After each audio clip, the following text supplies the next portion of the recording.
Je vous invite à ouvrir votre Bible dans la deuxième lettre aux Thessaloniciens. 2 Thessaloniciens,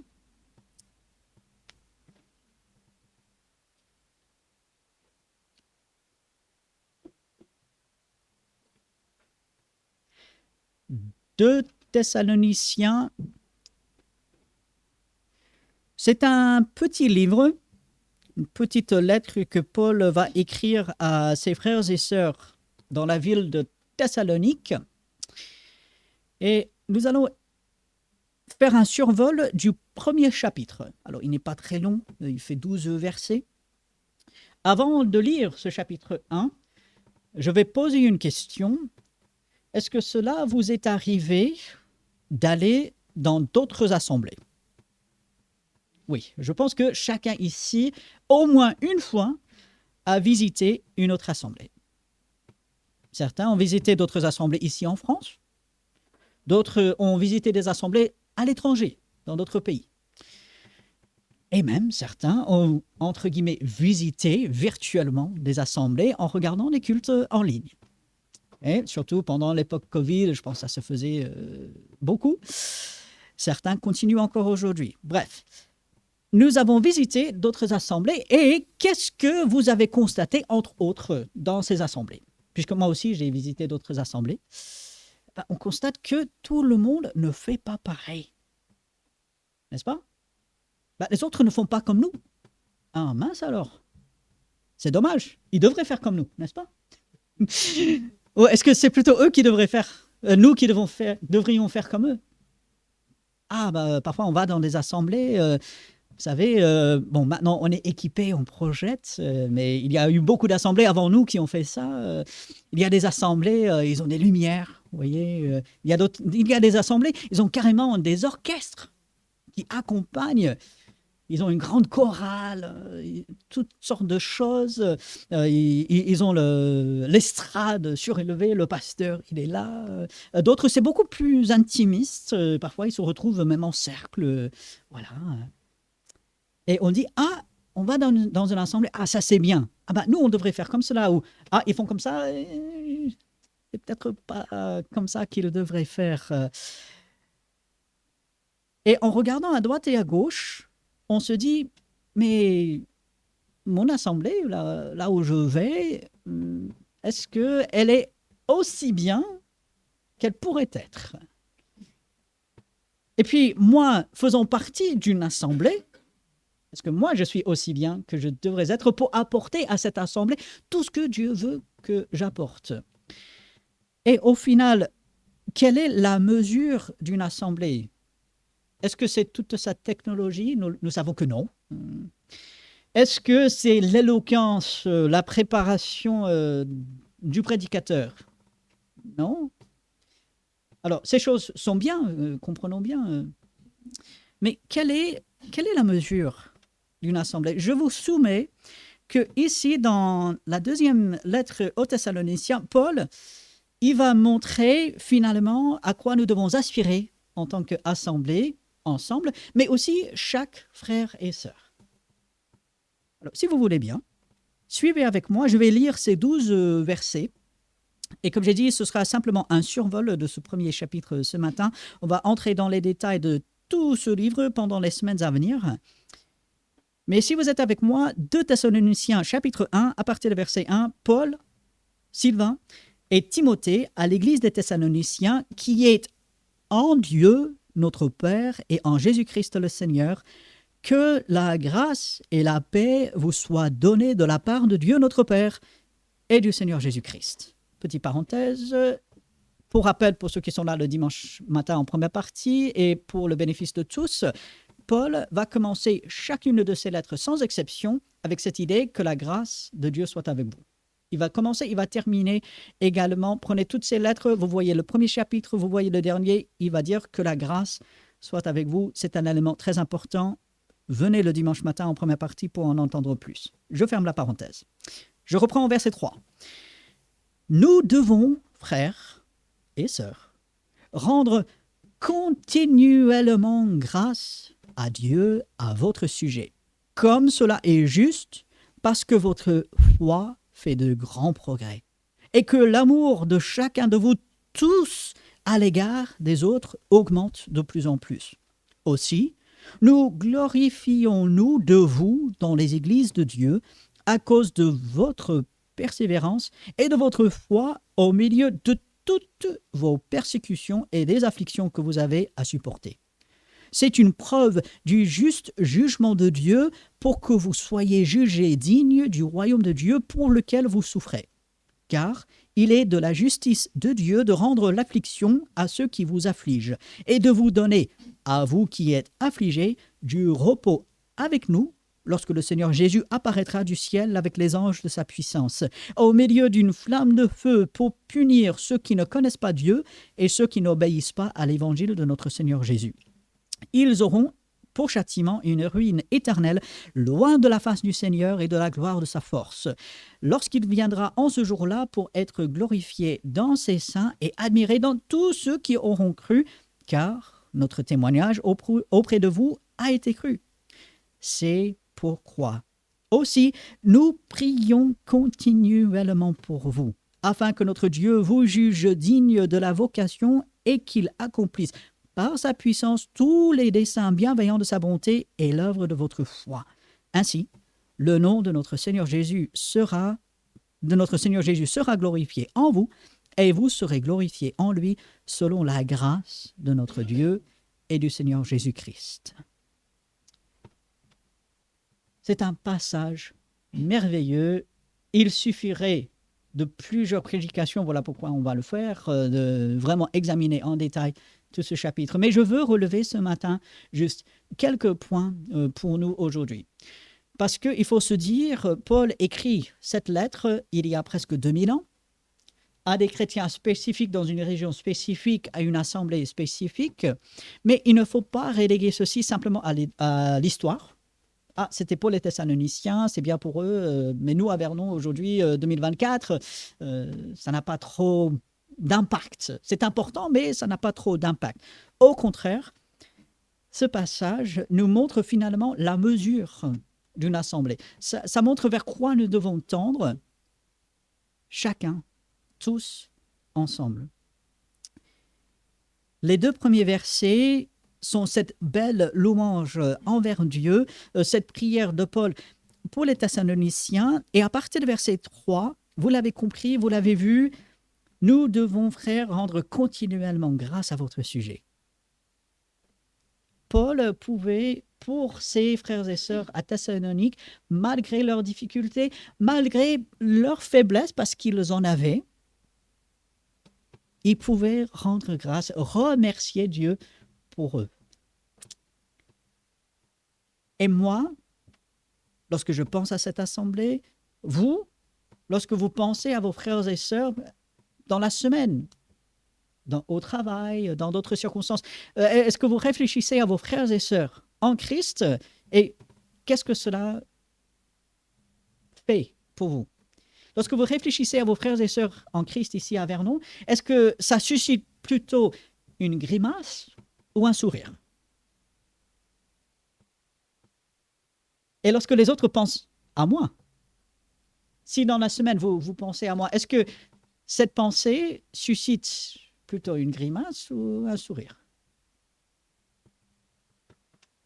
Nous savons que Dieu, lorsque lui, il nous voit, il sourit. Dieu, par Jésus-Christ, on est déjà en règle avec lui. Bien sûr, ça nous arrive de nous écarter, mais en Dieu, par Jésus-Christ, nous sommes déjà accueillis, reçus, lavés de nos péchés. Tout est formidable avec nous. Mais entre nous, parfois, on ne se comporte pas toujours comme il faut. Mais Paul pouvait dire, je rends grâce continuellement à votre sujet. Et dans la semaine, lorsque je réfléchis à mes frères et sœurs, malgré leur peut-être comportement, leurs paroles, malgré les miennes, nous devrions rendre grâce à Dieu pour nos frères et sœurs. Il y a 7 jours dans la semaine. On a constaté tout récemment que il y a à peu près entre 35 et 40 personnes qui viennent soit régulièrement ou de temps en temps dans l'Assemblée. On est en train de refaire l'annuaire et donc on peut faire le décompte.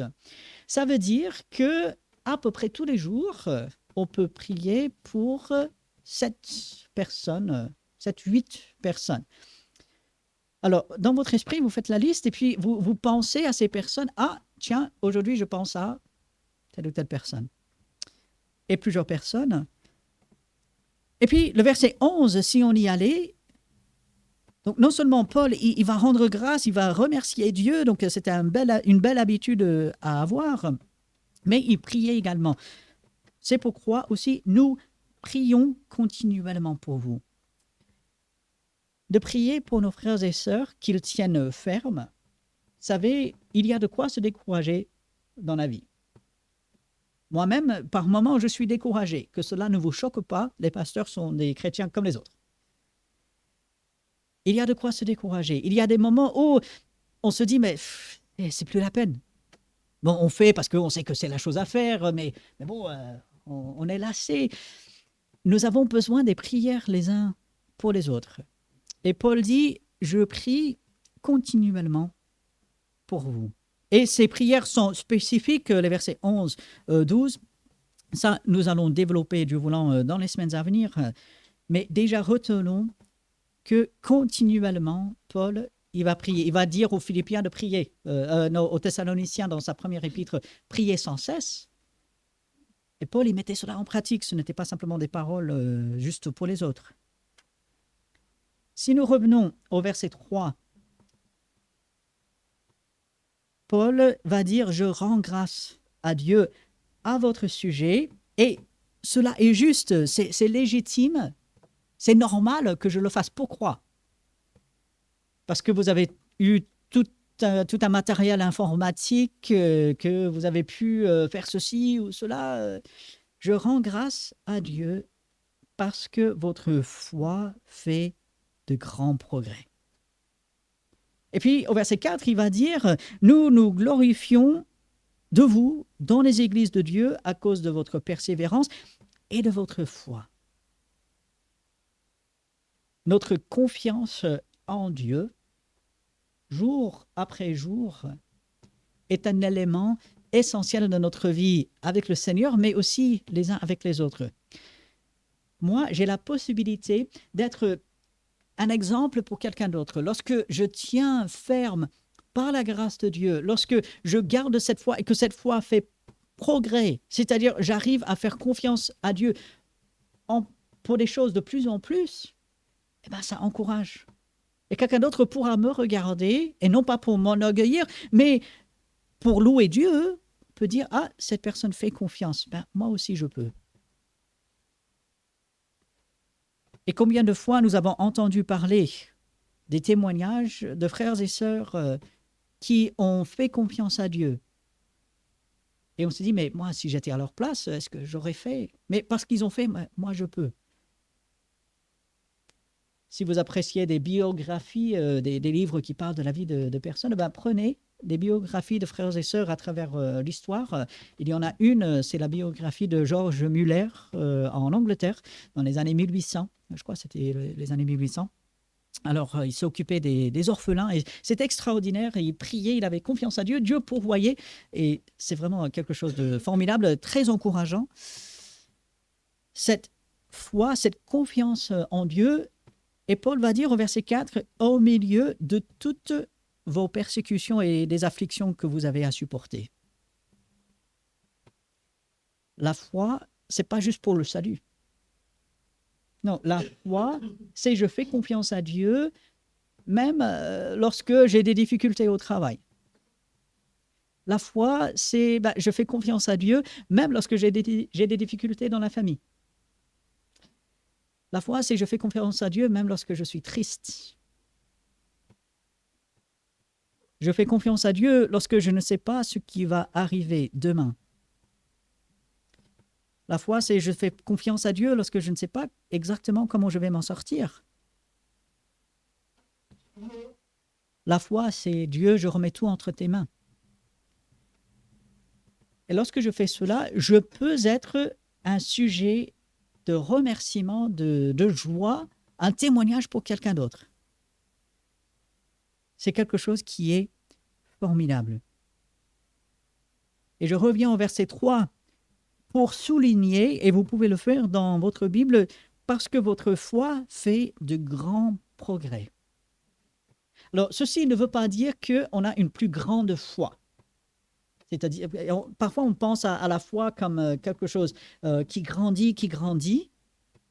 Mais Jésus, il a dit, si on a la foi d'un grain de sénévé, grain de moutarde, petite graine, on pourrait faire des choses extraordinaires. La foi n'augmente pas en quantité. En fait, ce que Paul veut dire, c'est dans la durée. Il est facile de faire confiance pendant 5 minutes. Il est facile parfois de faire confiance pendant une journée, une semaine. Mais lorsque le temps dure et peut-être des situations ne changent pas, de faire confiance que Dieu, il a vraiment à cœur ma situation, que Dieu s'intéresse vraiment à ce par quoi je passe, c'est beaucoup plus difficile. Lorsque la situation ne change pas, on peut être comme Job, qui au sein de sa souffrance dit, Dieu, tu m'as oublié, Dieu, tu ne fais pas attention à ce par quoi je passe, tu es loin, tu m'ignores, tu es indifférent. Mais la foi fait persévérer. Et même une petite foi, lorsqu'elle persévère, elle fait des progrès. Et Paul dit, votre foi, et j'aime bien comment il le dit, fait de grands progrès, avance à grands pas. Et moi, j'ai des petites jambes, je fais de petits pas. Okay? Notre frère Patrick, il a de plus grandes jambes. Et même Christian, lui, il a de grandes jambes. Ceux qui ont des grandes jambes, ils font des grands pas. C'est formidable. Paul, il dit pour ces Thessaloniciens, bien sûr c'est une image, ça fait de grands pas, ça avance. Et de se dire, ma foi, ma confiance en Dieu, où est-ce qu'elle en est aujourd'hui? Quelle est la situation peut-être qui semble bloquée, qui semble ne jamais bouger, ne jamais se résoudre? Quelle est la situation devant laquelle peut-être je suis tenté de baisser des bras? Ou, soyons honnêtes, soyons vrais entre nous, peut-être, quelle est la situation devant laquelle peut-être j'ai déjà baissé des bras? Peut-être on s'est dit, c'est plus la peine. Paul loue les Thessaloniciens parce qu'il dit, votre foi fait de grands progrès. Et ce qui est formidable, ce n'est pas simplement pour les Thessaloniciens. Et même si nous avons baissé des bras, ou même si nous sommes sur le point de le faire, on se dit, je n'en peux plus, Dieu est là pour soutenir. Et notre foi aussi peut faire de grands progrès, peut persévérer, peut continuer. Quelle est la mesure d'une assemblée, d'un rassemblement de frères et sœurs en Christ? Une des mesures, c'est sa foi, c'est sa persévérance, c'est sa confiance en Dieu malgré toute situation, malgré toute attaque qui pourrait survenir. C'est la persévérance. Et quelque chose de concret vers lequel nous pouvons regarder, je l'ai souligné tout à l'heure, le tableau qui est à côté. Si on regarde les 8 premiers mois sur ce tableau, il y a de quoi se décourager. Tout est rouge. On était en dessous du budget. Gloire à Dieu, on a toujours pu honorer nos engagements, mais voilà, on voit que du rouge. C'est mince. Mais on prie. Et je sais, nous avons prié. Moi, j'ai prié, vous avez prié. On ne sait pas comment Dieu va pourvoir, mais il a toujours fait et il continue de le faire. Et là, décembre, janvier, gloire à Dieu. Grâce à la générosité des uns et des autres, Dieu y pourvoit. Mais si en septembre, en octobre, après l'été, où voilà, ça descend vraiment bas, on se dit, voilà, ça continue dans cette pente, c'est plus la peine. Imaginez. Pour beaucoup, c'est impensable, et tant mieux, parce que Dieu est là. Et on voit, il agit, et ainsi, on va continuer. Notre foi continue, persévère, fait de grands progrès, et on va continuer. Gloire à Dieu. Aujourd'hui, j'ai la possibilité de faire confiance à Dieu. Pour moi, ce sera un domaine spécifique. Pour vous, ce sera peut-être un autre. Ce sera peut-être devant une personne, devant une situation. Mais Dieu veut que notre foi fasse de grands progrès. Et Paul dit, ça c'est la mesure d'une assemblée. Une assemblée, des frères et sœurs rassemblés ensemble, doivent manifester leur foi, leur confiance en Dieu, globalement, mais aussi individuellement. Et nous devons nous encourager à la foi, à la confiance en Dieu. Mais il y a un autre élément, vous l'avez vu, on le comprend, vous le savez sûrement, ce n'est rien de nouveau, mais Paul le souligne ici au verset 3. Il rend continuellement grâce à Dieu, pas simplement pour la foi, mais aussi parce que l'amour de chacun de vous tous à l'égard des autres augmente de plus en plus. Quel beau témoignage, quel bel exemple. L'amour des uns des autres qui augmente de plus en plus, tous à l'égard des autres. C'est comme si on augmente la température. Vous savez, quand on a froid, on n'est pas bien. On a des frissons, et voilà, on a mal, il fait humide. Qui aime ça? Personne. Et bon, peut-être si vous aimez, bon, d'accord, ça c'est votre affaire. Mais moi, je préfère avoir chaud, n'est-ce pas?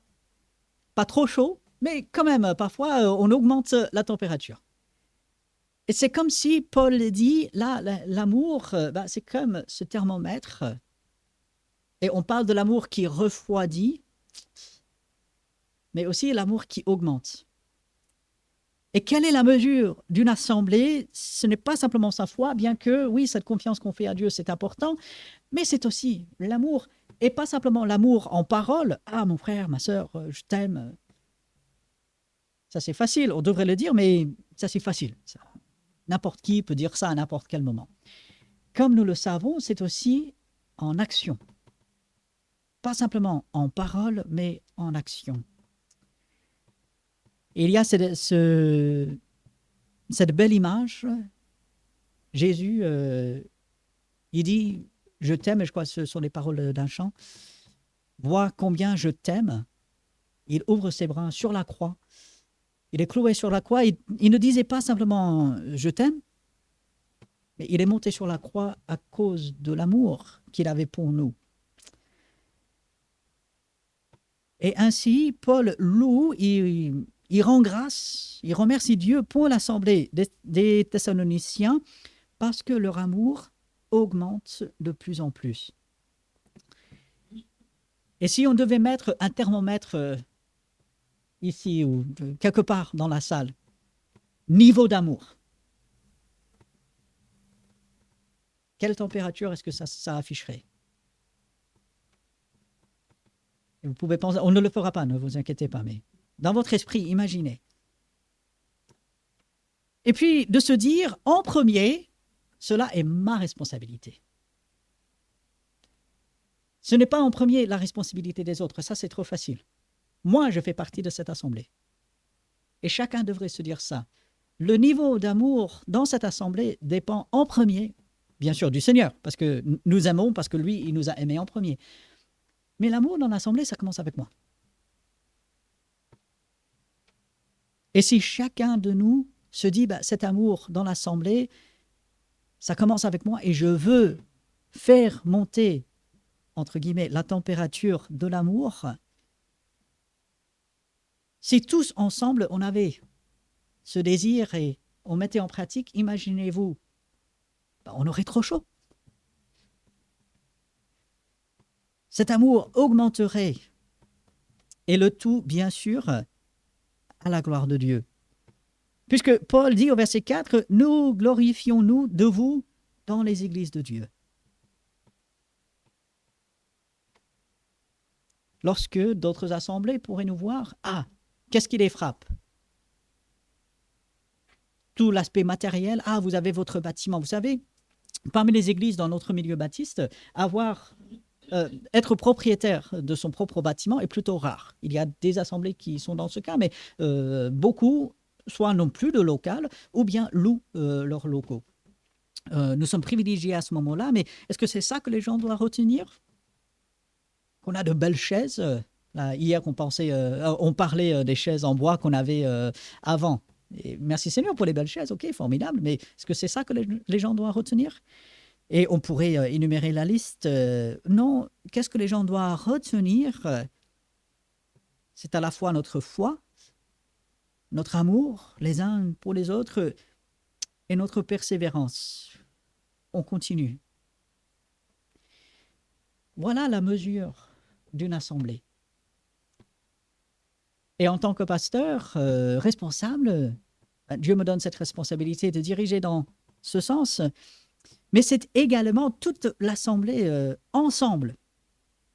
Vous retenez, j'espère, ces versets dans Romains chapitre 15, que tous ensemble, d'une seule bouche, vous glorifiez Dieu. Cette assemblée est composée de personnes individuelles qui, pour chacune d'entre elles, doivent s'impliquer avec les dons, les qualités, des capacités que Dieu leur donne. Et au verset 11, on y revient. Paul dit, « Je prie continuellement pour vous. » Il ne dit pas, « Je prie simplement pour les responsables. » Je prie pour les gens qui sont déjà engagés. Je prie simplement pour ceux qui peut-être ont baissé les bras, ceux qui ont besoin. Non, non. Je prie pour vous tous. Et quelle est sa prière? Il termine ce chapitre d'une manière merveilleuse, afin que notre Dieu vous juge digne de la vocation, c'est-à-dire l'appel. Dieu nous a appelés au salut, mais il nous a appelés aussi à travailler ensemble pour sa gloire. Et qu'il accomplisse par sa puissance tous les desseins bienveillants de sa bonté et l'œuvre de votre foi. Quel doit être le but de notre assemblée? Voilà, que Dieu accomplisse en nous individuellement, mais aussi tous ensemble, tous les desseins bienveillants, son plan, sa volonté, qui est bonne, agréable et parfaite, est l'œuvre de notre foi. Lorsque nous regardons d'autres assemblées, il y a des choses qu'on peut retenir. On peut dire, ah, ils font comme ça, voilà, on peut intégrer cela, c'est bien. Ils font comme ça, vaut mieux éviter. Mais lorsque nous regardons d'autres assemblées, gardons-nous d'être jaloux, parce qu'il y a des assemblées qui ont plus de moyens que nous, qui font différemment. Gardons-nous d'être jaloux et gardons-nous de mesurer simplement l'aspect physique, l'aspect visible. Tenons-nous à la mesure que donne la Bible, que Paul nous explique ici aux Thessaloniciens. Cherchons à imiter cela, la foi, la confiance en Dieu. Pensez à la situation qui semble pour vous bloquée, mais de manière impensable. Et continuez de faire confiance à Dieu, que Dieu aidera. La persévérance de continuer encore et encore. Et puis l'amour en action qui augmente. Retenons cette image comme la température, pas comme une fièvre. La fièvre, on veut qu'elle baisse. Mais la température, cet amour, et chacun individuellement et tous ensemble, lorsque nous le faisons pour la gloire de Dieu, à ce moment-là, il y a de quoi glorifier Dieu. Il y a de quoi d'être content et il y a de quoi sourire en pensant à nos frères et sœurs en Christ. Il y a de quoi prier pour que ça continue. Alors la question qui se pose à chacun d'entre nous, je me la pose en premier, mais chacun, on peut se poser cette question. Qu'est-ce que je fais concrètement aujourd'hui et pendant cette semaine qui vient pour faire avancer cette assemblée? C'est moi qui suis impliqué. Qu'est-ce que moi je fais? Dieu aide les autres dans les domaines où ils doivent être aidés, utilise-moi là où tu veux, mais qu'est-ce que moi je dois faire? L'avancement de cette assemblée, bien sûr, commence tout d'abord avec Dieu, mais ensuite, c'est moi. Qu'est-ce que moi j'apporte à l'assemblée pour pouvoir la faire avancer? Alors, Dieu voulant, dans les quelques semaines à venir, nous allons continuer dans ce chapitre 1, encore découvrir des choses, et puis à travers toute cette lettre de Paul aux Thessaloniciens, il y a des mises en garde, il y a plein d'enseignements. Je vous encourage à lire le livre. Il fait 3 chapitres, il n'est pas très long. Donc, je vous encourage à faire cela dans la semaine. Et puis, retenons la mesure de l'assemblée. Revenez à ces versets pour vous remémorer cela. Et passons à l'action cette semaine qui est devant nous. Mais on a besoin de l'aide de Dieu. Paul est pris dans ce sens que Dieu aide ses frères et sœurs. Et voilà ce que nous allons faire maintenant pendant quelques instants. Je vais prier pour terminer cette partie et puis nous allons avoir un chant avant de passer à la commémoration du repas du Seigneur. Seigneur, nous sommes devant toi et nous te louons qu'il y a eu l'assemblée fidèle de Thessalonique que Paul a pu louer et pour laquelle il a pu te remercier. Merci pour cet exemple et merci que tu travailles en nous et à travers nous aujourd'hui. Et nous prions à ce que tu fortifies et fasses avancer cette assemblée, Seigneur. Fais ton travail dans mon cœur, dans le cœur de chacun, Seigneur. Nous prions à ce que tu accomplisses par ta puissance tous les desseins bienveillants que toi tu as préparés. Que tu sois exalté, glorifié par cette assemblée, Seigneur. Change-nous là où nous en avons besoin. Transforme-nous. Aide-nous à avancer, Seigneur. Fortifie notre foi. Fais grandir notre amour. Aide-nous à persévérer et le tout pour ta gloire et pour ton honneur. En ton nom. Amen. Je vous laisse avec les derniers versets de la Bible, les tout derniers. Celui qui atteste ces choses dit « Oui, je viens bientôt. Amen. » Jésus vient. Amen. Viens, Seigneur Jésus, dit Jean. Que la grâce du Seigneur Jésus soit avec tous. Ce sont les dernières paroles de la Bible et c'est avec cela que je vous laisse. Que la grâce de Dieu soit avec vous tous. Saluez-vous les uns les autres. Un très bon dimanche, bonne semaine à chacun.